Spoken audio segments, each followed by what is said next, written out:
Good evening. It's already 11:32 and I think this is a good time for me to create a video. I want to create a video to give a simple message for my previous students and for other students who are thinking about their future goals. Especially yung mga graduating dyan. Ano magandang course kunin, ano yung gusto mong or ano sa tingin mong magandang track na kunin kung isang grade 10 students turning to grade 11 for college, from senior high to college, mga ganun. Share ko lang, I'm a law student by the way, and there's a case na binasa namin nung mag-start pa lang kami sa law school. And I think this is actually a good time for me to share this case and to give a simple message. So yung case na to is the GR number 89572, or the case of San Diego versus Dex. Si Roberto Ray C. San Diego and the Department of Education, Culture and Sports, which is the DEX. So, yung background ng case na to is actually about San Diego, who graduated BS Zoology. Gusto niya maging doktor, so for you to become a doctor, kailangan mo mag-take ng NMAT. Unfortunately, bumagsak siya sa NMAT. Hindi lang isa, kundi 3 beses. Nung pang-apat na take niya, sabi ng DEX, hindi ka na pwede mag-take ulit. Because may tinatawag na 3-flunked rule. So, ibig sabihin, pag nakatatlo kang bagsak, hindi ka na pwede mag-take. So, hindi pumayag dun sa San Diego. Sabi ng San Diego, it violates my constitutional rights. Diba? Kasi karapatan ng kahit na sino man ang makapag-aral. Diba? Right to education. So, nag-file siya. Inakyat niya sa korte yung kasong to. Pagdating sa korte, sa RTC, pinanigan siya ng korte. Sabi doon, declared the 3-flunked rule invalid and granting relief. So, RTC Branch 172, nangyari to. Noong July 4, 1989. So, of course, di pumayag yung DEX. Itinaas nila yung kasong to up until to the Supreme Court. Pagdating sa Supreme Court, binaligtad ng Supreme Court yung hatol ng RTC. Sabi nila, yung 3-flunked rule is a valid exercise. Kasi, ang argument naman ng Supreme Court is, hindi mo pwedeng ipilit yung mga bagay na hindi para talaga sa'yo. Diba? That's part of their police power. By the way, yung police power is the power of the state yun to set rules to make sure na may peace or may kaayusan yung buong community. For example, halimbawa, may kakayahan ka mag-drive ng motor na sobrang bilis. Pero sa loob ng isang city, there's a chance na makabangga ka. Kaya mayroon tayong mga tinatawag na rules na dapat may speed limit lang. Diba? Yun yung police power. Binabawasan yung rights mo for the benefit of many. So same goes din daw doon sa police power. Ay, sabi doon sa 3-flunked rule. Nakatatlong take ka na, hanggang doon na lang.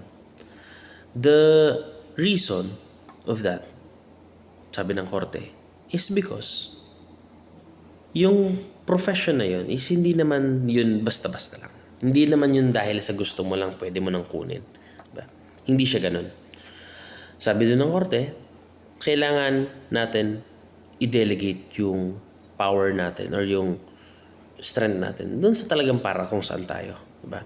Kasi pag pinilit natin, para daw tayong peg, square peg, yung laro ng bata. Tapos pinipilit mo sa rounded na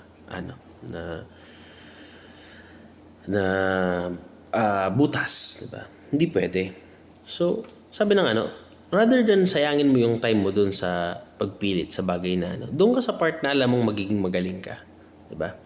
Oo, karapatan mo naman talaga yung right to education. Pero, di ba mas maganda kung mag-focus ka kung saan ka talaga magaling. So, hindi siya pinanigan ng korte, ang pinanigan ng korte is yung DEX. And I think that is what I want to share today sa mga magte-take dyan ng new chapter of their life sa college or kahit sa senior high. Piliin mo yung alam mong magiging magaling ka. Alam mong para sa'yo. Okay? Huwag mong ipilit yung mga bagay na porket trendy siya, doon ka na din. Dahil lang sasabi ng mga kaibigan mo or dahil nag-enjoy ka ngayon, doon ka na. Hindi. Hindi lang naman to tungkol sa'yo eh. Gaya nung sinabi nung kay San Diego, of course, tungkol din to sa mga magiging mong kliyente pagdating ng panahon. Diba? Hindi lang naman to tungkol sa mag-enjoy ka ba o may pera. Tungkol din naman to sa kung ano yung i-provide mong service pagdating ng panahon. Diba? Kasi kung ipipilit mo yung sarili mo sa bagay na hindi naman talaga para sa'yo, hindi lang ikaw yung magsasuffer. Of course, pati din naman yung mga tao na makakasama mo in the future.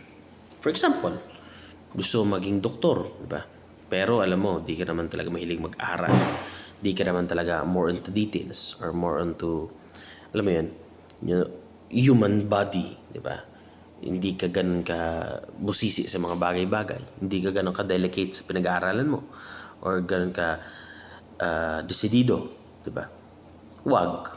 Kasi, paano pag naging doktor ka? Kasi doon sa chance na maging doktor ka, di ba? Pagdating doon, ano yung service na ibibigay mo, di ba? Magsasuffer din naman din yung mga magiging mong kliyente nun. So, maging teacher. Kasi, ang daming na-hire na teacher, di ba? Kasi, you're the boss inside the room. Pero kung di ka naman talaga mag-aaral na mabuti, hindi mo din naman talaga pagpupursigihan yun, di ba? Baka maging isa ka lang din sa mga teacher na tamad. Lagi may free time. Diba? Tapos pagdating sa mga activities, ikaw yung lagi nakaupo. Utos ka lang ng utos. Pag nagdi-discuss ka, pabasa ka lang ng pabasa. Hindi ka naman nag-explain. Or gusto mong engineer. Kasi alam mo, maraming pera sa pagiging engineer, di ba? Maganda yung posisyon, maganda yung title. Pero, di mo talaga naiintindihan yung pinag-aaralan mo. Diba? Nalala ko yung kaibigan ko nun, sabi niya, nag-4th year na ako sa engineering course ko, pero wala ako naintindihan sa math. Diba? Parang, paano pag nag-work ka na? Paano yung building na gagawin mo if hindi mo bibigyan ng halaga? Diba? So, sa mga mag-take dyan ng new chapter nila sa darating school year, pag-isipan nyo na mabuti. Kasi hindi lang naman to tungkol sa inyo. Hindi lang to tungkol sa kung anong trip nyong gawin sa buhay or ano yung hilig nyo. Tungkol din to sa mga makakasama nyo in the future. Diba? Ano yung i-offer mo sa kanilang services or product. Kasi kung hindi mo sila i-consider, baka maging petex ka lang din sa pag-aaral mo. Or baka hindi mo rin naman ibigay yung best mo.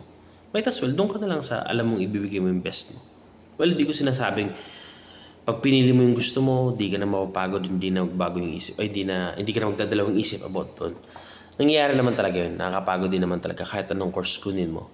Pero, piliin mo yung alam mo sa sarili mo na may reason ka at desidido ka talaga. Diba?